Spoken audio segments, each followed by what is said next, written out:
here likes money? I like to spend my money on things like clothes and coffee. How about math? Who here likes math? No one? Well, I like money, and I know math. And that's why I started working at Kumon. Hello, my name is Joanne, and I will be informing all of you on a guide on how to work at the Kumon Math and Reading Center.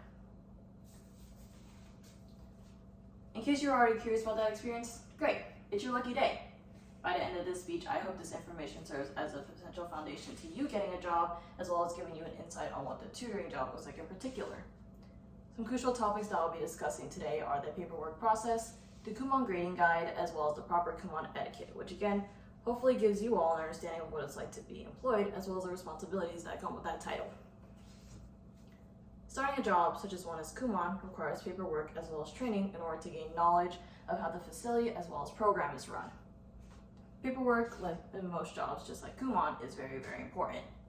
For example, as said on H&R Block in 2021, something called a W-4 must be filled out because it is an IRS document that you complete for your employer to determine how much money is going to be withheld from your paycheck and then sent for federal income taxes that are then, again, sent back to the IRS. After I filled it out, I saw that a large portion of my paycheck was taken out. And if you don't fill it out, then you're going to be committing tax fraud. So, always very important to fill paperwork out. Paperwork is also important because it will ask you to fill out information about your direct deposit. And after you fill it out, you get paid properly. Yay! And when your correct paperwork is sent in and gets approved, you're officially on the job. Congratulations. But after all that legal paperwork stuff, what's next? What's next is learning basics on how to grade at Kumon. Found on the Kumon at Home Parents Guide for Home Grading website, it basically summarizes the symbols as well as procedures on how to grade coursework from Kumon curriculum, including emphasizing the use of a red pen to ensure that grading symbols are seen by the students. This not only helps the students, but us employees, because in case the tutors were to further help the students and mark their papers, it would allow the other employees to differentiate the work of the students and the tutors.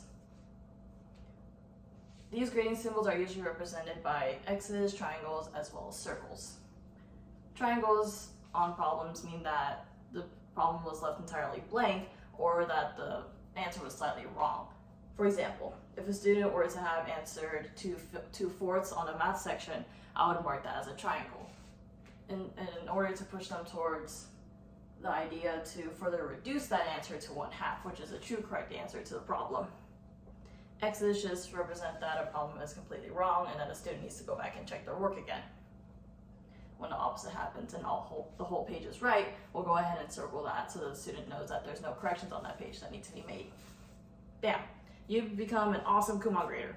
But how exactly do you act at a place like Kumon?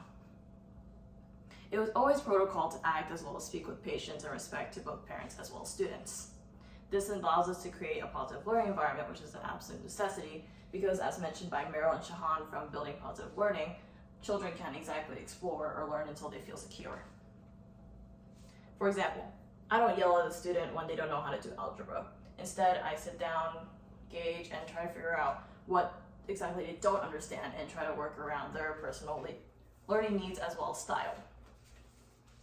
Another thing that my boss, Masuma Laclot, always mentions: if a parent asks us to see the progress of their child, and you believe you have enough knowledge of the growth of that student because you've worked with them before or often, then trust in that ability and explain that to the parents. My boss always preaches honesty as well as transparency with the parents, which is what I always try my best to do as well. If a student doesn't do okay on their achievement test, which is a test to take at the end of each level, then I'll personally take that test out to the lobby and explain to the parents any kind of misunderstandings or all the problems that they got wrong, that their student got wrong on the exam, and we try to figure out what to do from there. And that's it. I hope this speech has given you a greater insight on the paperwork process, the Kumon grading guide, as well as proper Kumon etiquette. Who knows? Maybe all this information has further encouraged you to pursue a job in the tutoring industry, or at least given you a greater understanding of what it all looks like. Applying all this knowledge to the vast world of Kumon has allowed me to enjoy matcha at Pete's as well as showcase my mathematical abilities, which is what I hope all of you saw today. Thank you.